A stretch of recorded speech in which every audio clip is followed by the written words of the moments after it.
Samajwadi party और लोकतंत्र ये नदी के दो अलग अलग छोर हैं। इनका अरे सुनिए ना, लोकतंत्र में कब से विश्वास हो गया है, कब से लोकतंत्र में लोगों का विश्वास हो गया, इनके मुंह से ये शब्द शोभा नहीं देते हैं।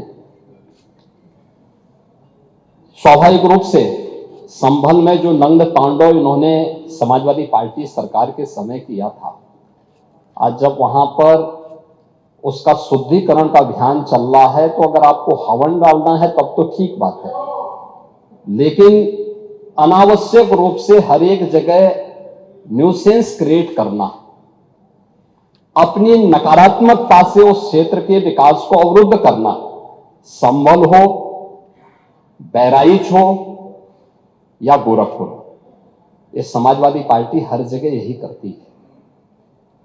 गोरखपुर के विरासत गलियारे के बारे में पांडे जी आप इतने वरिष्ठ हैं, लोग आपको अनावश्यक रूप से मोहरा बना करके आपके कंधे पर बंदूक रख करके, अब आपको कम से कम इस उम्र में इस बात का ध्यान रखना चाहिए कि इस उम्र में सब नहीं होने देना चाहिए, जो आपके कंधे में बंदूक रख करके निशाना साधने का प्रयास कर रहे हैं। आपके 3 दिन पहले मैं स्वयं उस विरासत गलियारे का दौरा किया था, मालूम है ना। मैं एक व्यापारी से बात किया था और बातचीत करके, वो गोरखपुर के सबसे पुरानी मंडी है, आप तो गोरखपुर में पढ़े भी हैं, और सबसे पुराना बाजार है, लेकिन कंजेशन होने के नाते, अवैध कब्जा होने के नाते वहां पर उस कंजेशन को दूर करके आज सड़क बनाई जा रही है। आप लोगों ने अपने समय में तो कुछ किया नहीं। वहां के मासूम बच्चे दम तोड़ते थे बीमारी से, इंसेफ्लाइटिस से 700 से लेकर 1500 बच्चों की प्रतिवर्ष मौत होती थी। आपकी विधानसभा के भी और सिद्धार्थनगर जनपद के भी सैकड़ों बच्चे मरते थे। कभी आप लोग कुछ नहीं किए, विकास के लिए आप लोग कुछ नहीं किए। अपने समय में विकास का आपका कोई एजेंडा नहीं था।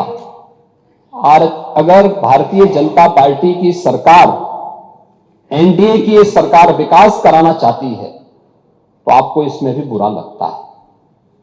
और वो विरासत गलियारा उसी पुराने बाजार के पुनरुद्धार करने को, जिससे वहां के, आपको मालूम है, वहीं पे गोरखपुर का घंटाघर भी है, गीता प्रेस भी उसी से सटे हुए क्षेत्र में है, और गोरखपुर का सबसे प्राचीन बाजार भी जो मार्केट है उसी से जुड़ा हुआ है। उस मार्ग को बनाने के लिए एक एक व्यक्ति, एक एक व्यापारी को कंपनसेशन देने के बाद 3 दिन पहले मैंने स्वयं उस क्षेत्र का दौरा करने की बात की थी। उसके बाद राजनीति करने के लिए आप गए थे। भारतीय जनता पार्टी ने नहीं, बल्कि गोरखपुर के व्यापारियों ने आपका विरोध किया था। क्योंकि विरोध इसलिए भी किया था क्योंकि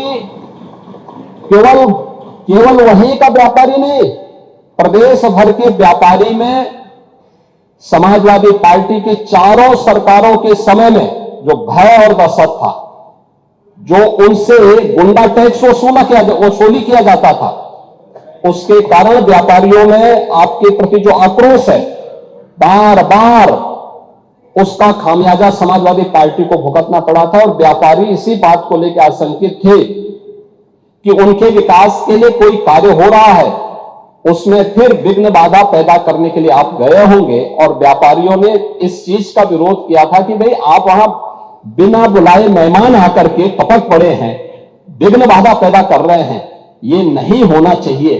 अरे वो तो आपका सम्मान किया व्यापारियों ने। अगर कोई और होता तो बहुत कायदे से उनको सही ढंग से जवाब भी देते, ये मैं विश्वास के साथ कह सकता हूं, क्योंकि समाजवादी पार्टी से उम्मीद की ही नहीं जा सकती है कि वो सुरक्षा की बात करेंगे और अच्छा विकास का कार्य कर सकेंगे।